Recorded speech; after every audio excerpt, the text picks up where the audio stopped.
Hello friends, good morning, happy Sunday. கொஞ்சம் ஆயிலே நல்லா எண்ணெய் மிதக்க ஒரு மட்டன் கறி குழம்பு நம்ம பரோட்டா சால்னாக்கு சாப்பிட்ற மாதிரி. இன்றைக்கி காலையிலன்றதெல்லாம் நான் இட்லி தான் ஊற்றிருக்கேன். பட் இதில் சில டிப்ஸ் அண்ட் ட்ரிக்ஸ் இருக்குது. அதை வந்து கரெக்டாக ஃபாலோ பண்ணிங்கன்னா சூப்பராக வரும். ஸோ நான் ஜஸ்ட்டு ஹோல் ஸ்பைசஸ்லாம் போட்டு கொஞ்சம் ஜீரகம், சோம்பு போட்டு தாளிச்சிட்டேன்.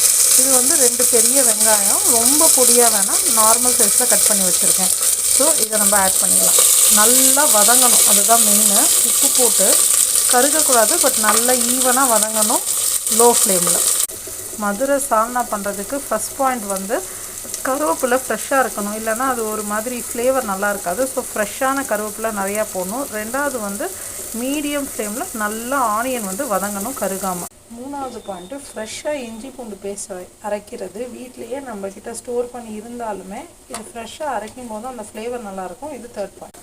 இந்த அளவு வதங்கினா போதும். இப்போ நான் இஞ்சி பூண்டு பேஸ்ட் ஆட் பண்ணிவிட்டேன். ரொம்ப கருக வேணால், ஜஸ்ட்டு ஒரு சாட்டே பண்ணிவிட்டு தனி மிளகாத்தூள் நல்லா ஒரு பெரிய டீஸ்பூன், அதை விட கொஞ்சம் கம்மியாக தனியாத்தூள், அதை விட கொஞ்சம் கம்மியாக வீட்டில் அரைச்ச கரம் மசாலா, மிளகு ஜீரகத்தூள் வந்து கொஞ்சமாக ஆட் பண்ணுறேன் ஒரு ஃப்ளேவருக்காக, அவ்வளோதான்.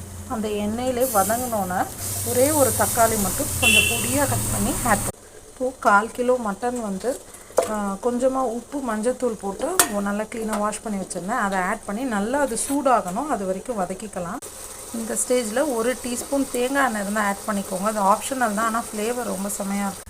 ஒரு 5 நிமிஷம் இந்த மாதிரி நல்ல ஒரு ஊறுப்பாக வந்தோன்னே கொஞ்சம் வெதுப்பான தண்ணியை ஆட் பண்ணி ஒரு 15 விசில் விட்டுடலாம். நம்ம மட்டனை போட்டுட்டு 5 நிமிஷம் நல்லா வதக்குறது 4வது பாயிண்ட்டு.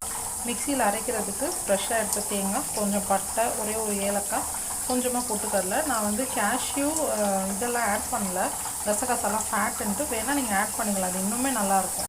5 நிமிஷம் நல்லா கொதிக்க விட்டால் சூப்பரான மட்டன் சால்னா ரெடி. இதே மாதிரி ட்ரை பண்ணி பாருங்கள். நம்ம சேனலை சப்ஸ்கிரைப் பண்ணிக்கோங்க. பாய்.